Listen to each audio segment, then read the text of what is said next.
আসসালামু আলাইকুম সুপ্রিয় দর্শক, কেমন আছেন সবাই? আশা করি ভালো আছেন। আজ আমি আপনাদের কাছে কিছু টপিকস নিয়ে আলোচনা করব, যেগুলো অ্যালোপ্যাথিতে নিশ্চিতভাবে অপারেশন কেস, সার্জারি কেস বা সেই যে সেগুলো হোমিওতে কিভাবে উইদাউট সার্জারি ভালো হয়, অহরহ হচ্ছে, সেগুলি নিয়ে আলোচনা করব। আশা করি আপনাদের কাজে আসবে, মনোযোগ দিয়ে শুনবেন। ফোড়া, নর্মাল ফোড়া, ফোড়া অ্যাবসেস যেটাকে আমরা বলি, ফোড়া বিভিন্ন জায়গায় হতে পারে। সেটা হয়তো দেখা যায় ফোড়া কেন হয়? ফোড়া হয় নর্মালি যদি রক্ত দূষিত হয় কোনো কারণে, কোনো একটা ভেইনে যদি রক্তটা দূষিত হয়ে তখন এটা ব্যথা সৃষ্টি করে এবং এটা ফুলে যায়। ফুলে যাওয়াটাই একটা ফোড়া। এবং ফোড়াটা যখন কাঁচা থাকে বা প্রাথমিক অবস্থা থাকে, আমরা ওষুধ দিয়ে চেষ্টা করি এটাকে ম্যাচিউর করে ভিতর থেকে পয়জনটা বা ময়লা রক্তটা বের করে দিতে। তখন ভেনটা পরিষ্কার হয়ে গেলে তখন এটা ঠিক হয়ে যায়। আর অ্যালোপ্যাথিরা এটাকে সার্জারি করে। তো এই ফোড়াটা বিভিন্ন জায়গায় বিভিন্ন লোকেশনে বিভিন্ন রকম নাম আছে। আবার যদি এটা দেখা যায় যে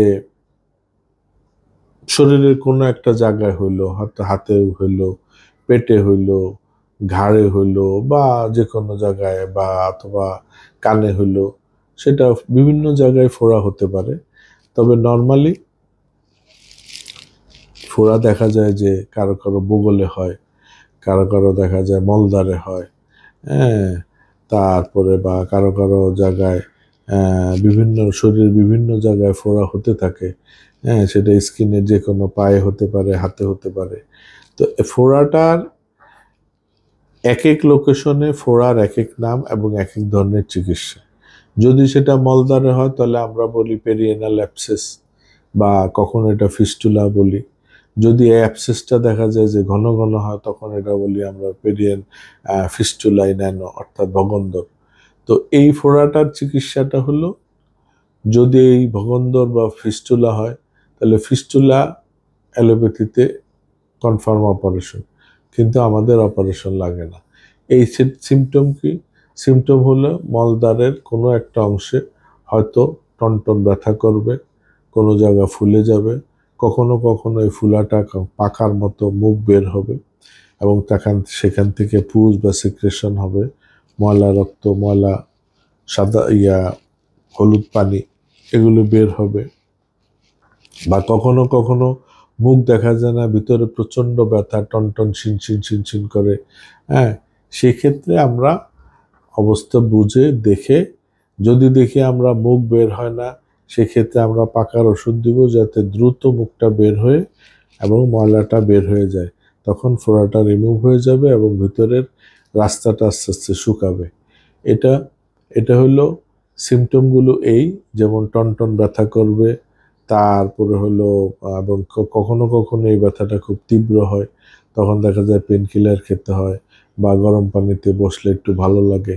হ্যাঁ, তো এই ধরনের সিমটম, যেমন ব্যথা হবে, টনটন করবে, মুখ হবে বা কারো কারো মুখ হবে না এবং কখনো ফেটে যাবে, কখনো ফাটবে না, এই ধরনের সিমটমগুলি আমরা নর্মালি ফিস্টুলায় দেখতে পাই। এবং ফোড়ার একমাত্র পার্মানেন্ট সলিউশন হলো হোমিওপ্যাথিক মেডিসিন, যেগুলি ভিতর থেকে আপনার নালীর ফোড়া পরিষ্কার করে ভিতর থেকে পার্মানেন্টলি কিউর করে দেয় এবং আর রিকার করার সম্ভাবনা থাকে না। তবে যাদের টেন্ডেন্সি বেশি যে প্রায় ফোড়া হয়, তাদের ক্ষেত্রে হয়তো কিছুদিন ট্রিটমেন্ট লাগে এবং হওয়ার পরে আবার হয়, হয়তো কয়েক কোর্স ট্রিটমেন্ট লাগে এবং সেগুলি পার্মানেন্টলি সলিউশন সম্ভব এবং কাটাছিঁড়া ছাড়া। তো সেই ক্ষেত্রে ফোড়া বলি, ফিস্টুলা বলি, তারপরে এক্সিলার টিউমার বলি বা যে কোনো অ্যাবসেস বলি, আমরা হোমিওর কথাই চিন্তা করব এবং হোমিওতেই পার্মানেন্ট সলিউশন সম্ভব। তো আজ এই পর্যন্তই ফোড়া নিয়ে, এরপর আবার কোনো ব্যাপারে আসবো। ধন্যবাদ।